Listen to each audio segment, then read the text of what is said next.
ہوگا کہ 2021 میں رمضان المبارک کا پہلا روزہ کس مہینے اور کس دن کو آ رہا ہے، اور ہر مسلمان یہ جاننا بھی چاہتا ہے۔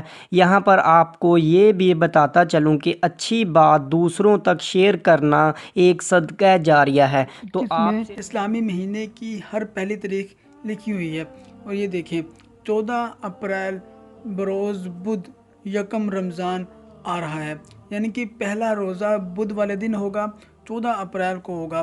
دوستو یہ ضروری نہیں کہ 14 اپریل کو ہی ہوگا، اور کچھ لوگوں نے یہ بتایا ہے کہ 13 اپریل کو بھی روزہ ہو سکتا ہے، یعنی کہ 13 اپریل بروز منگل کو روزہ ہوگا، یا پھر 14 اپریل بروز بدھ کو پہلا روزہ ہوگا۔ زیادہ امکان یہی ہے کہ پہلا روزہ 14 اپریل کو ہی ہوگا۔ دوستو رمضان المبارک آنے سے پہلے ہی اپنی تیاری کر لیجئے اور تمام تر روزے ضرور رکھیے گا۔